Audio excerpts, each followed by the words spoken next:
नमस्कार दोस्तों, आज मैं फिर आप लोगों के लिए एक कहानी लेकर आई हूँ।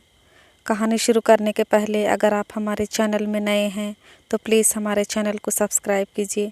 तो चलिए शुरू करते हैं।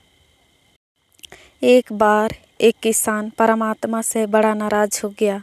कभी बाढ़ आ जाए, कभी सूखा पड़ जाए, कभी धूप बहुत तेज़ हो जाए तो कभी ओले पड़ जाए। हर बार कुछ न कुछ कारण से उसकी फसल थोड़ी खराब हो जाए। एक दिन बड़ा तंग आकर उसने परमात्मा से कहा, देखिए प्रभु, आप परमात्मा हैं, लेकिन लगता है आपको खेती बाड़ी की ज़्यादा जानकारी नहीं है। एक प्रार्थना है कि एक साल मुझे मौका दीजिए, जैसा मैं चाहूँ वैसा मौसम हो, फिर आप देखना मैं कैसे अन्न के भंडार भर दूँगा। परमात्मा मुस्कुराए और कहा, ठीक है, जैसा तुम कहोगे वैसा ही मौसम दूँगा, मैं दखल नहीं करूँगा। फसल काटने का समय भी आया। किसान बड़े गर्व से फसल काटने गया, लेकिन जैसे ही फसल काटने लगा एकदम से छाती पर हाथ रख कर बैठ गया।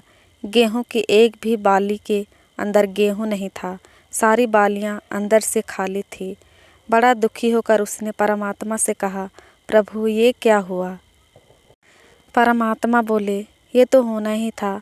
तुमने पौधों को संघर्ष का जरा सा भी मौका नहीं दिया, न तेज़ धूप में उनको तापने दिया, न आंधी ओलों से जूझने दिया। उनको किसी प्रकार की चुनौती का एहसास जरा भी नहीं होने दिया, इसलिए सब पौधे खोखले रह गए।